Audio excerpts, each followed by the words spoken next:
রাজনৈতিক সমঝোতার জন্য সরকারে বেঁধে দেওয়া 7 দিনের শেষ দিন আজ। নির্বাচন পেছানোর ষড়যন্ত্র দেখছেন মির্জা ফখরুল। কঠোর হাতে আওয়ামী লীগের 13 নভেম্বরের লকডাউন প্রতিহতের ঘোষণা প্রেস সচিবের। সুপ্রিম কোর্ট কম্পাউন্ড সহ আশপাশে বহিরাগতদের প্রবেশে নিষেধাজ্ঞা। প্রজ্ঞাপন জারি না করা পর্যন্ত আন্দোলনে অটল প্রাইমারি শিক্ষকরা। কেন্দ্রীয় শহীদ মিনারে অবস্থান, তালা কর্মসূচির হুঁশিয়ারি। দেখছিলেন ক্রাউন সিমেন্ট সংবাদ শিরোনাম। জুলাই সনদ নিয়ে রাজনৈতিক দলগুলোর মধ্যে সমঝোতার জন্য সরকারে বেঁধে দেয়া 7 দিনের সময়সীমা শেষ দিন আজ। অন্তর্বর্তী সরকারের পক্ষ থেকে জানানো হয়েছিল, রাজনৈতিক দলগুলো এই সময়ের মধ্যে ঐক্যবদ্ধ সিদ্ধান্ত নিতে না পারলে সরকার তার মতো করে সিদ্ধান্ত নেবে। গত 3 নভেম্বর উপদেষ্টা পরিষদের জরুরি সভা থেকে রাজনৈতিক দলগুলোকে নিজেদের উদ্যোগে আলোচনা করে দ্রুততম সময়ে অন্তর্বর্তী সরকারকে ঐক্যবদ্ধ দিক নির্দেশনা দেওয়ার এই আহ্বান জানানো হয়। এ বিষয়ে আলোচনার জন্য জামায়াতে ইসলামের উদ্যোগ সফল হয়নি। 6 দলীয় জোট গণতন্ত্র মঞ্চ, জাতীয় নাগরিক পার্টি, গণ অধিকার পরিষদ এবং এবি পার্টি সহ 9 দলের যে উদ্যোগ সেটিও এগোয়নি।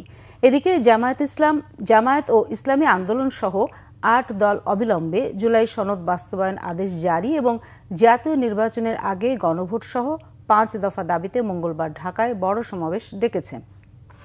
গণভোট নির্বাচনের আগে না নির্বাচনের দিন হবে, উচ্চকক্ষে পিআর থাকবে কি থাকবে না, আর জুলাই সনদ ঘোষণা নিয়ে রাজনৈতিক দলগুলোর মধ্যে মতবিরোধ রয়েছে। একটি মহল নির্বাচনকে পিছিয়ে দেওয়ার পায়তারা করছে বলে অভিযোগ করেছেন বিএনপি মহাসচিব মির্জা ফখরুল ইসলাম আলমগীর। তিনি বলেন, নির্বাচনকে পিছিয়ে দেওয়া মানে দেশের সর্বনাশ করা। এই জন্য অন্তর্বর্তীকালীন সরকারের কাছে দ্রুত নির্বাচনের দাবি জানান বিএনপি মহাসচিব মির্জা ফখরুল ইসলাম আলমগীর। বলেছেন, মুক্তিযুদ্ধকে ভুলিয়ে দিতে অনেক চেষ্টা করা হচ্ছে। 24-এর গণ অভ্যুত্থানের সবকিছু করেছে তারা, এমন ধারণা দেওয়া হচ্ছে।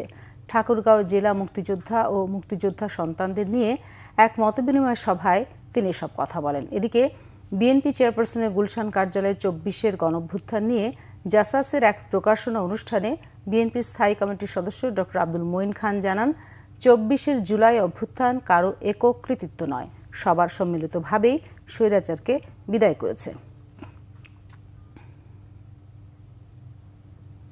কার্যক্রম নিষিদ্ধ আওয়ামী লীগের আগামী 13 নভেম্বর বৃহস্পতিবারের লকডাউন কর্মসূচি কঠোরভাবে মোকাবিলার হুঁশিয়ারি দিয়েছেন প্রধান উপদেষ্টার প্রেস সচিব শফিকুল আলম।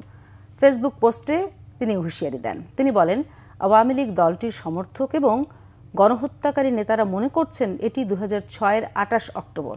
তাদের ভাবনা, প্রকাশ্য দিবালোকে মানুষ হত্যা করার পর রাস্তা দখল করার জন্য হাজার হাজার দুর্বৃত্তের দলকে ঢাকায় পাঠাবেন। প্রেস সচিব বলেন, কিন্তু দুঃখের বিষয়, এটি নতুন বাংলাদেশ। নিষিদ্ধ রাজনৈতিক বা সন্ত্রাসী সংগঠনগুলোর যে কোনো বিক্ষোভের চেষ্টা আইনের পূর্ণ শক্তির সঙ্গে মোকাবেলা করা হবে। বলেন, জুলাই বিপ্লবীদের ধৈর্য পরীক্ষা করবেন না। মনে রাখতে হবে, ভয় ও দখলদারিত্বের সময় নেই। মুন্সিগঞ্জ সদরে আধিপত্য বিস্তার নিয়ে বিএনপির 2 গ্রুপের মধ্যে সংঘর্ষে গুলিতে একজন নিহত হয়েছেন। গুলিবিদ্ধ হয়ে গুরুতর আহত হয়েছেন একজন। সকালে উপজেলার চর ডুমুরিয়া গ্রামে এই সংঘর্ষের ঘটনা ঘটে। নিহত আরিফ মীর চর ডুমুরিয়া গ্রামের খবির মীরের পুত্র। স্থানীয়রা জানায়, আধিপত্য নিয়ে স্থানীয় বিএনপি নেতা রহিম মোল্লা ও আওলাদ মোল্লা গ্রুপের মধ্যে দীর্ঘদিন ধরে বিরোধ চলছিল। এক গ্রুপে সংঘর্ষের নেতৃত্ব ছিল রহিম মোল্লা, অহিদ মোল্লা, আতিক মল্লিক, অপর গ্রুপে আওলাদ মোল্লা, উজির আলী। সোমবার ভোর থেকে ইউনিয়নের 9টি গ্রামে 2 গ্রুপের সংঘর্ষ চলছিল। মুহুর্মুহু ককটেল বিস্ফোরণে গ্রামগুলো প্রকম্পিত হয়ে ওঠে। নিহতের স্ত্রী পারুল জানান, তারা বিএনপি নেতা আওলাদ মোল্লার সমর্থক। ভোরে তাদের গ্রামে হামলা চালায় আতিক মল্লিকের সমর্থকরা।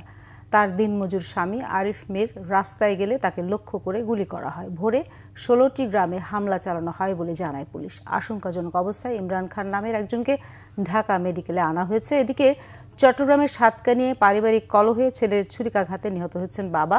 রবিবার রাতে উপজেলার নয়াপাড়া গ্রামে ঘটনা ঘটে। ঘটনার পর ছেলে রিয়াদ হোসেন পালিয়ে গেছে। বাংলাদেশ সুপ্রিম কোর্ট কম্পাউন্ড, আন্তর্জাতিক অপরাধ ট্রাইব্যুনাল, অ্যাটর্নি জেনারেলের কার্যালয়, সুপ্রিম কোর্ট বার অ্যাসোসিয়েশন ভবন ও সংশ্লিষ্ট এলাকার সার্বিক নিরাপত্তা নিশ্চিতে জাতীয় ঈদগাহ মাঠে বহিরাগতদের প্রবেশ নিষিদ্ধ করেছে কোর্ট প্রশাসন। সোমবার সুপ্রিম কোর্টের ডেপুটি রেজিস্ট্রার ডক্টর মোহাম্মদ আতিকুজ্জামানের সই করা এক সংবাদ বিজ্ঞপ্তিতে এই নির্দেশনা দেওয়া হয়। এতে বলা হয়েছে, সুপ্রিম কোর্ট দেশের বিচার অঙ্গনের সর্বোচ্চ স্থান।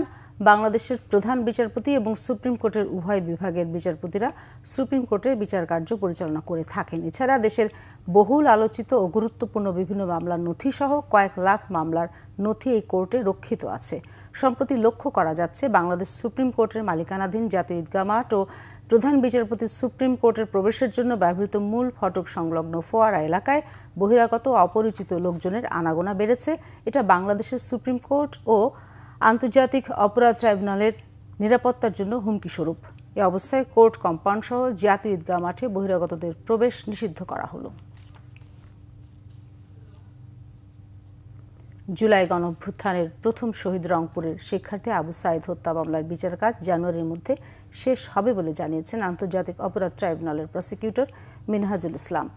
আন্তর্জাতিক অপরাধ ট্রাইব্যুনাল 1-এ আবু সাঈদ হত্যা মামলার 10ম দিনে সাক্ষ্য গ্রহণ শেষে তিনি এ তথ্য জানান। আজ প্রত্যক্ষদর্শী হিসেবে রেকর্ড করা হয় বেগম রোকেয়া বিশ্ববিদ্যালয়ের শিক্ষার্থী আকিব রেজা খানের জবানবন্দি। এদিকে ট্রাইব্যুনাল 1-এ জুলাই আন্দোলনে রামপুরায় ছাদের কার্নিশে ঝুলে থাকা ব্যক্তিকে গুলি করা সহ দুজনকে হত্যা মামলায় ডিএমপির সাবেক কমিশনার হাবিবুর রহমান সহ 5 জনের বিরুদ্ধে 5ম দিনের সাক্ষ্য নেওয়া হয়।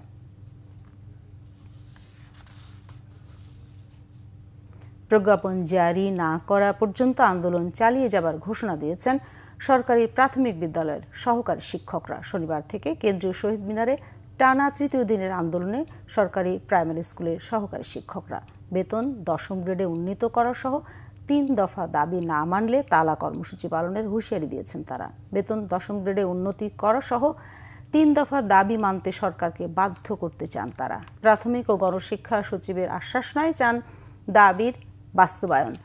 13তম গ্রেডে থাকা দেশের প্রায় 4.25 লাখ সহকারী শিক্ষক তুলে ধরেন অমানবিক জীবনের গল্প। দাবি দ্রুত বাস্তবায়ন না হলে কঠোর আন্দোলনে যাবার হুঁশিয়ারি তাদের। শিক্ষকরা বলেন, দাবিগুলো শুধু বেতনের নয়, প্রাথমিক শিক্ষার ভিত্তি মজবুত এবং পেশাগত মর্যাদারও।